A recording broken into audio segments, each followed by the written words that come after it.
Viewers আসসালামু আলাইকুম। আপনারা দেখছেন গ্যাজেট বিডি ইউটিউব চ্যানেল। আজকে আপনাদের জন্য নতুন একটা ভিডিও নিয়ে আসলাম। ভিডিওটা অবশ্যই আপনাদের উপকারে আসবে। আমরা কিন্তু বাসা বাড়িতে যে ধরনের চার্জার লাইটগুলো ব্যবহার করি ওই ধরনের চার্জার লাইটগুলোর জন্য কিন্তু এই ধরনের ব্যাটারি ব্যবহার করা হয়। তো এই ধরনের ব্যাটারিগুলা দেখা যায় যে কিছুদিন চার্জার লাইট ব্যবহার করার পর নষ্ট হয়ে যায়। তো আসলে আমি বলতে চাবো যে নষ্ট হয় না, চাইলে কিন্তু আপনারা এই ধরনের ব্যাটারিগুলো পুনরায় আবার ইউজ করতে পারেন। তো আজকে আমার এই ভিডিওটা দেখলে অবশ্যই আপনারা বুঝতে পারবেন যে কিভাবে এই ব্যাটারিটা রিপেয়ার করে আবার অনেক দিন ব্যবহার করতে পারবেন। তো 200-250 টাকা দিয়ে আপনি একটা চার্জার লাইট কিনলেন, 6 মাস ইউজ করতে পারলেন না, নষ্ট হয়ে যায়। তো চাইলে কিন্তু আপনারা এই ব্যাটারিটা বের করে জাস্ট ছোট একটা কাজ করলে এই ব্যাটারিটা আবার অনেক দিন ব্যবহার করতে পারেন। তো আজকে সেই জন্য এই ভিডিওটা আমি নিয়ে আসলাম, যাতে আপনাদের উপকারে আসে। তো আমার চ্যানেলটা যারা সাবস্ক্রাইব করেন অবশ্যই সাবস্ক্রাইব করবেন এবং আমার ভিডিওটা সম্পূর্ণ কমপ্লিট দেখবেন, অবশ্যই অনেক কিছু বুঝতে পারবেন এবং আপনাদের অবশ্যই উপকারে আসবে। তো আপনারা দেখতে পাইতেছেন যে সাথে আমি একটা মাল্টিমিটার রাখছি। কি জন্য মাল্টিমিটার রাখছি? আপনাদের অবশ্যই প্রুভ করার জন্য যে এই ব্যাটারিতে কতটুকু চার্জ আছে। তো এখন আমি আপনাদেরকে এই ব্যাটারির চার্জটা মেপে দেখাবো যে কতটুকু পরিমাণ চার্জ আছে। তো আমি মাইনাসটা কানেক্ট করে দিলাম। মাল্টিমিটার অলরেডি আমার ওপেন আছে। মাল্টিমিটার সম্বন্ধে অনেক ভিডিও আছে, চাইলে আপনারা দেখতে পারেন। দেখেন মাত্র 1.42 বা 43 এরকম ভোল্টেজ দেখাইতেছে, কারণ 1 ভোল্টেজে কোনো লাইটই জ্বলবে না।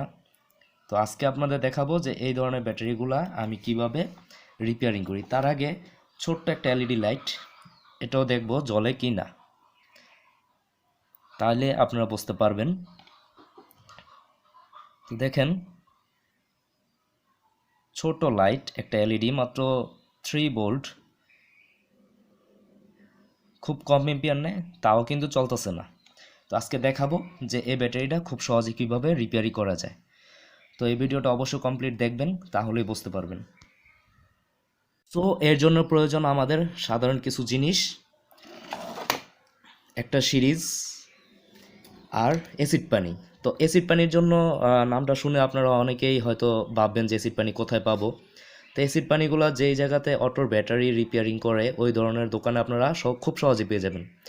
20 টাকা কি 30 টাকা দিলে আপনারা মোটামুটি অনেকখানি অ্যাসিড নিয়ে আসতে পারবেন। এই ধরনের ব্যাটারিগুলো যদি রিপেয়ার করার জন্য ওই অ্যাসিড নিয়ে আসেন, তাহলে কিন্তু এরকম 50টাও ব্যাটারি আপনারা খুব সহজেই রিপেয়ারই করতে পারবেন, যেই অ্যাসিড 20-30 টাকার মধ্যে পাওয়া যাবে। তো এটার গ্র্যাভিটি হচ্ছে গিয়া 1280। যদি এটা বড় ব্যাটারির, তো এটার জন্য একটু কম প্রয়োজন ছিল, তাতেও সমস্যা নাই।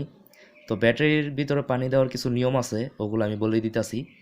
তো এই ব্যাটারি যখন সিরিজের মাধ্যমে আমরা অ্যাসিডটা ঢালবো, অনেকে দেখায় যে এটা সম্পূর্ণ ভরে দেয়, আসলে ভরে দিবেন না।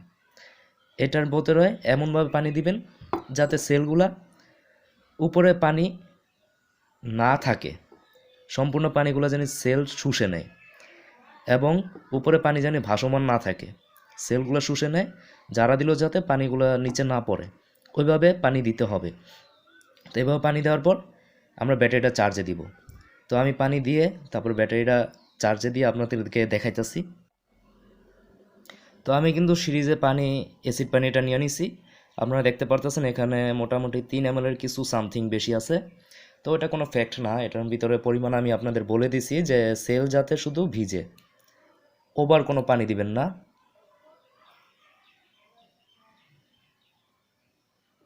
আমি সিরিজে এমনভাবে পানি দিতেছি সেলে যাতে ওভার পানি না থাকে।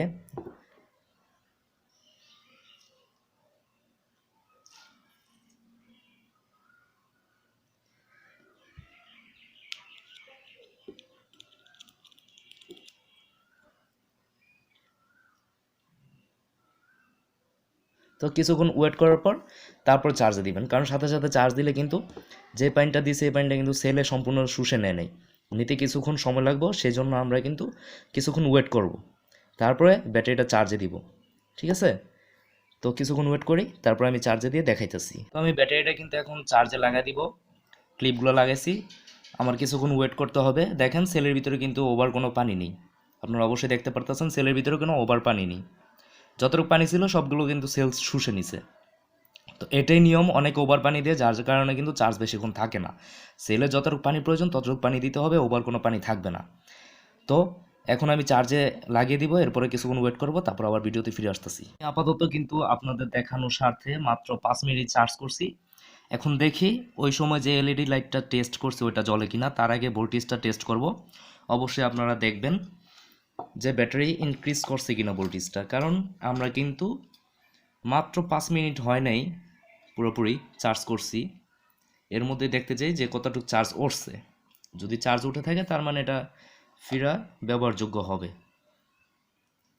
তো দেখেন সুন্দর 4.10 ভোল্টেজ আপ করছে, তার মানে কিন্তু পরিপূর্ণ ব্যবহারযোগ্য হয়ে গেছে ব্যাটারিটা। তো এখন আমি যদি মোটামুটি 1 ঘন্টা কি আধা ঘন্টার মতো চার্জে লাগিয়ে রাখি, কারণ যেহেতু ব্যাটারির চার্জটা উঠাইতে হইব, তার কারণে কমপক্ষে আমার আধা ঘন্টা চার্জ করতে হবে। ঠিক আছে, তো আমি এখন এলইডি লাইটটা দেখি যে জ্বলে কি না। তো দেখেন সুন্দর গ্লো করতেছে এলইডি লাইটটা, পুরো ফুল আলোতে কিন্তু গ্লো করতেছে।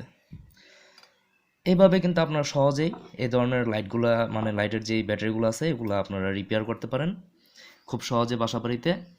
আর সবচাইতে বড় কথা, যদি আপনাদের কাছে অ্যাসিড না থাকে তাহলে কিন্তু বৃষ্টির যে পানিটা আছে ওই পানিটা দিয়েও কিন্তু রিপেয়ার করতে পারেন। তারপরও আমি বলি যে অ্যাসিড পানিটা হলে দেখা যায় যে ব্যাটারিটা প্রপারলি পুরোপুরি চার্জ না উঠলেও মোটামুটি 70 বা 80% চার্জ উঠে যাবে। তারপরে আরও 6 মাস ইউজ করার মতো যোগ্য এটা হয়ে যাবে। সো আমার ভিডিওটা যদি আপনাদের কিছু হলেও উপকার আসে বা একটু হলেও ভালো লাগে, তো অবশ্যই আমার চ্যানেলটা সাবস্ক্রাইব করবেন, যাতে আপনাদের জন্য আরও নতুন নতুন ভিডিও নিয়ে আসতে পারি। তো সবাই ভালো থাকবেন, সুস্থ থাকবেন। আসসালামু আলাইকুম।